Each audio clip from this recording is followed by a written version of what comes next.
ಮಾಜಿ ಪ್ರಧಾನಿ ಎಚ್.ಡಿ. ದೇವೇಗೌಡರ ಪತ್ನಿ ದಿವಂಗತ ಚೆನ್ನಮ್ಮ ದೇವೇಗೌಡರಿಗೆ ದೇವನಹಳ್ಳಿಯಲ್ಲಿ ಜೆಡಿಎಸ್ ಮುಖಂಡರು ಹಾಗೂ ಕಾರ್ಯಕರ್ತರು ನುಡಿನಮನ ಸಲ್ಲಿಸಿದರು. ಪಕ್ಷದ ಕಚೇರಿಯಲ್ಲಿ ನಡೆದ ಕಾರ್ಯಕ್ರಮದಲ್ಲಿ ಚೆನ್ನಮ್ಮನವರ ಸೇವೆ, ಸರಳತೆ ಹಾಗೂ ಕುಟುಂಬಕ್ಕೆ ನೀಡಿದ ಬೆಂಬಲವನ್ನು ಸ್ಮರಿಸಲಾಯಿತು. ಈ ಸಂದರ್ಭದಲ್ಲಿ ಚೆನ್ನಮ್ಮ ದೇವೇಗೌಡರ ಭಾವಚಿತ್ರಕ್ಕೆ ಮಾಜಿ ಶಾಸಕ ನಿಸರ್ಗ ನಾರಾಯಣಸ್ವಾಮಿ ಸೇರಿದಂತೆ ಜೆಡಿಎಸ್ ಮುಖಂಡರು ಪುಷ್ಪನಮನ ಸಲ್ಲಿಸಿ ಗೌರವ ಅರ್ಪಿಸಿದರು. ಈ ವೇಳೆ ಮಾತನಾಡಿದ ಮಾಜಿ ಶಾಸಕ ನಿಸರ್ಗ ನಾರಾಯಣಸ್ವಾಮಿ, ಚೆನ್ನಮ್ಮ ದೇವೇಗೌಡರು ಮಾತೃ ಹೃದಯ ಹೊಂದಿದ್ದ ಮಹಾತಾಯಿ ಎಂದು ಸ್ಮರಿಸಿದರು. ತಮ್ಮ ಮೊದಲ ಬಾರಿ ಶಾಸಕನಾಗಲು ಚೆನ್ನಮ್ಮಾಜಿಯವರ ಆಶೀರ್ವಾದ ಕಾರಣವಾಗಿತ್ತು ಎಂದು ಹೇಳಿದ ಅವರು, ಅವರ ಅಂತಿಮ ದರ್ಶನಕ್ಕೆ ಲಕ್ಷಾಂತರ ಜನರು ಆಗಮಿಸಿದ್ದು ಅವರ ಮೇಲಿದ್ದ ಜನರ ಪ್ರೀತಿಗೆ ಸಾಕ್ಷಿಯಾಗಿದೆ ಎಂದರು. ನಾನು ಅದೇ ಆಶೀರ್ವಾದದಿಂದ ನನಗೆ ಸ್ವೀಪರ್ ಕೊಟ್ಟು ನನ್ನ ಜೆಡಿಎಸ್ ಬಗ್ಗೆ MLA ಮಾಡಿದ್ರೆ ಅಂತ ನಾನು ನಿನ್ನೆ ಅವರು ದೈವಾಧೀನ ಆದ ನಂತರ ನಾನು ಅನ್ಕೊಂಡಿದ್ದೀನಿ. ನಿಮ್ಮ ಹತ್ರ ಹೇಳಕ್ಕೆ ಇಷ್ಟಪಡ್ತೀನಿ, ದೇವೇಗೌಡ ಅಪ್ಪಾಜಿಯವರು ಯಾವುದೇ ಕಾರಣಕ್ಕೂ ನಾನು ಮಾತು ಕೊಟ್ಟಿದ್ದೀನಿ, ನಾನು ತಪ್ಪಲ್ಲ ಅಂದರು. ಆದರೆ ಚೆನ್ನಮ್ಮಾಜಿಯವರು ಮಾತ್ರ ನನಗೆ ಆಶೀರ್ವಾದ ಮಾಡೋದು. ಅವ್ರ ಅವರ ಆಶೀರ್ವಾದ ನನ್ನ ಮೇಲೆ ಇದ್ದರಿಗೆ ನಾನು ಶಾಸಕ ಆಗಿದ್ದೀನಿ ಅಂತ ನಾನು ಆ ಸಂದರ್ಭದಲ್ಲಿ ನೆನೆಸ್ಕೊಂಡೆ. ಬಹುಶಃ ನಾನು ಇತಿಹಾಸದಲ್ಲಿ ಬಹಳಷ್ಟು ಜನಗಳನ್ನ ಎಲ್ಲ ಏನು ಅವರು ಮರಣ ಆದ ನಂತರ ಅವ್ರಿಗೆ ಏನೇನು ಗೌರವ ಸಿಗುತ್ತೆ ನಾನು ಗಮನಿಸಿದ್ದೀನಿ.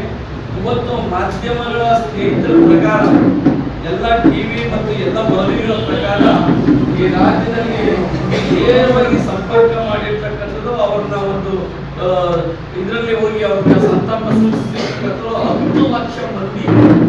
ಅವ್ರ ಇತಿಹಾಸದಲ್ಲಿ 10 ಲಕ್ಷ ಹೆಚ್ಚು ಮಂದಿ ಹೋಗಿ ಅವರಿಗೆ ನೇರವಾಗಿ ಅವರಿಗೆ ಶ್ರದ್ಧಾಂಜಲಿ ಸಲ್ಲಿಸಿರ್ತಕ್ಕಂಥದ್ದು. ಅದೇ ರೀತಿ ಅವ್ರನ್ನ ನೇರ ದೂರದರ್ಶನಗಳಲ್ಲಿ ವೀಕ್ಷಣೆ ಮಾಡಿರ್ತಕ್ಕಂಥವ್ರು ಕರ್ನಾಟಕ ರಾಜ್ಯದಲ್ಲಿ 2.5 ಕೋಟಿ ಜನ ಅಲ್ಲಿ ವೀಕ್ಷಣೆ ಮಾಡಿರ್ತಕ್ಕಂಥದ್ದು. ಅದ್ರ ಜೊತೆಯಲ್ಲಿ ಪ್ರಧಾನಮಂತ್ರಿ ನರೇಂದ್ರ ಮೋದಿಜಿಯವರು ದೇವೇಗೌಡ ಅಪ್ಪಾಜಿಯವರ ಜೊತೆ ಮಾತನಾಡಿರ್ತಕ್ಕಂಥದ್ದು ಇಡೀ ಭಾರತ ದೇಶದಲ್ಲಿ 30 ಕೋಟಿ ಜನಸಂಖ್ಯೆ ವೀಕ್ಷಣೆ ಮಾಡಿರ್ತಕ್ಕಂಥದ್ದು. ಸೊಸೆಗೆ ಅವರಿಗೆ ಕುಟುಂಬಗಳಿಗೆ ಬಹಳ ಅದ್ದೂರಿಯಾಗಿ ನಮ್ಮ ರಾಜ್ಯದಲ್ಲಿ ನಡೆದಿರ್ತಕ್ಕಂಥದ್ದು ಒಂದು ಇತಿಹಾಸನೇ ಸರಿ. ಅವರ ಬಗ್ಗೆ ಎಷ್ಟೇ ನಾವು ಮಾತಾಡಿದ್ರು, ಎಷ್ಟೇ ಹೊಗಳಿದ್ರು ಕೂಡ. ಇದೇ ವೇಳೆ ಜೆಡಿಎಸ್ ಜಿಲ್ಲಾಧ್ಯಕ್ಷ ಮಂಜುನಾಥ್ ಮಾತನಾಡಿ, ಚೆನ್ನಮ್ಮ ದೇವೇಗೌಡರನ್ನ ಅನ್ನಪೂರ್ಣೇಶ್ವರಿ ಎಂದು ಕರೆದರೆ ತಪ್ಪಾಗಲಾರದು ಎಂದರು. ದೇವೇಗೌಡರು ಪ್ರಧಾನಮಂತ್ರಿ, ಮುಖ್ಯಮಂತ್ರಿಗಳಂತಹ ಉನ್ನತ ಸ್ಥಾನಗಳನ್ನು ಅಲಂಕರಿಸಿದ್ರು. ಸರಳ ಜೀವನ ನಡೆಸಲು ಚೆನ್ನಮ್ಮನವರ ಬೆಂಬಲವೇ ಕಾರಣ ಎಂದು ಹೇಳಿದರು. ಕಾರ್ಯಕರ್ತರ ಯೋಗಕ್ಷೇಮ ವಿಚಾರಿಸುತ್ತಿದ್ದ ಅವರು ಎಲ್ಲರಿಗೂ ಅಮ್ಮನಂತಿದ್ದರು. ಇಂತಹ ಮಹಾತಾಯಿ ಅಗಲಿರುವುದು ತುಂಬಲಾರದ ನಷ್ಟ ಎಂದು ಬೇಸರ ವ್ಯಕ್ತಪಡಿಸಿದರು.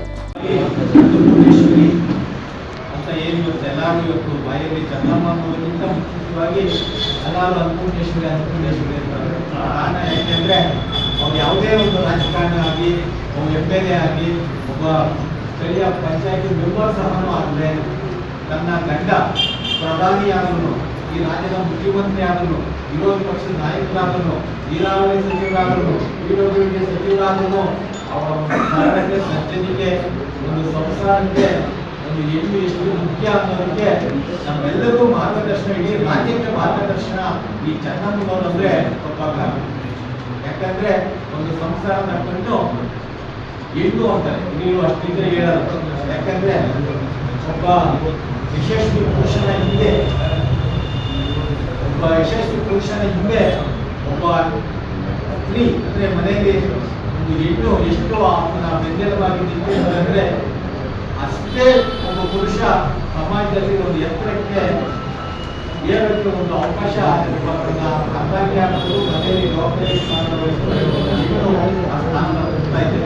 ಕಾರ್ಯಕ್ರಮದಲ್ಲಿ ಜೆಡಿಎಸ್ ತಾಲೂಕು ಅಧ್ಯಕ್ಷ ಮಹೇಶ್, ಪ್ರಧಾನ ಕಾರ್ಯದರ್ಶಿ ಮನೋಹರ್, ಕಾರ್ಯಾಧ್ಯಕ್ಷ ರವೀಂದ್ರ, ಮಹಿಳಾ ಅಧ್ಯಕ್ಷೆ ಮೀನಾಕ್ಷಿ ಸೇರಿದಂತೆ ಹಲವು ಮುಖಂಡರು ಹಾಗೂ ಕಾರ್ಯಕರ್ತರು ಭಾಗವಹಿಸಿದರು. ವಿನಯ್, ಪ್ರಗತಿ ಟಿವಿ, ದೇವನಹಳ್ಳಿ.